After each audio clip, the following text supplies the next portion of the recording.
ಎಲ್ಲರಿಗೂ ಇಷ್ಟ ಆಗ್ದಲೇ ಇರ್ಬೋದು, ಆದರೆ ಕೆಲವ್ರಿಗೆ ತುಂಬ ಇಷ್ಟ ಆಗುತ್ತೆ. ಏನು ಹೇಳಿ, ಹಾಗಲಕಾಯಿ. ಇವತ್ತು ಅದ್ರದ್ದು ಗೊಜ್ಜು ಮಾಡ್ತಾಯಿದ್ದೀನಿ.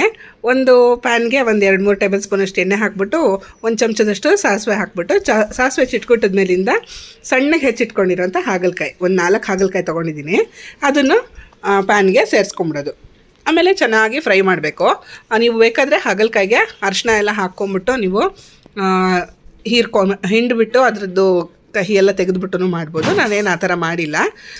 ಸಿಂಪಲಾಗಿ ಹುರಿದ್ಬಿಟ್ಟು ಚೆನ್ನಾಗದು ಬಣ್ಣ ಬದಲಾಗೋವರೆಗೂ ಬೇಯೋವರೆಗೂ ಹುರ್ಕೊಂಡು ಅದಕ್ಕೆ ಹುಣಸೆ ರಸ, ಆಮೇಲೆ ಉಪ್ಪು ರುಚಿಗೆ ಬೇಕಾಗಿರೋಷ್ಟು ನೋಡ್ಕೊಂಡು ಹಾಕ್ಕೊಳ್ಳಿ.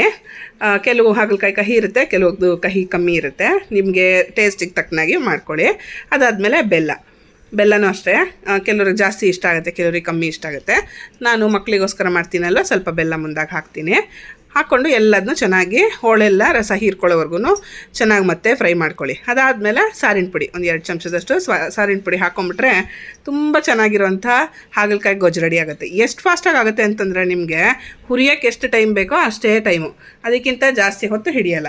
ಆಮೇಲೆ ಇದಕ್ಕೆ ಬೇರೆ ಏನು ಹಾಕೋ ಅವಶ್ಯಕತೆ ಇಲ್ಲ, ಕಾಯಿ ತುರಿ ಅಥವಾ ಏನು ಹಾಕೋ ಅವಶ್ಯಕತೆ ಇಲ್ಲ. ಕೊತ್ತಂಬರಿ ಸೊಪ್ಪು ಅದು ಇದು ಎಲ್ಲ ಏನೂ ನೀವು ಬೇಕು ಅಂದರೆ ಹಾಕ್ಕೊಳ್ಳಿ, ಅದಕ್ಕೇನು ಅಭ್ಯಂತರ ಇಲ್ಲ. ಬಟ್ ನಾನು ತುಂಬ ಸಿಂಪಲಾಗಿ ಈಸಿಯಾಗಿ ಮಾಡಿದ್ದೀನಿ. ಈ ಗೊಜ್ಜು ತುಂಬ ಟೇಸ್ಟಿಯಾಗಿರುತ್ತೆ, ತುಂಬ ದಿನ ಬಾಳಿಕೆನೂ ಬರುತ್ತೆ.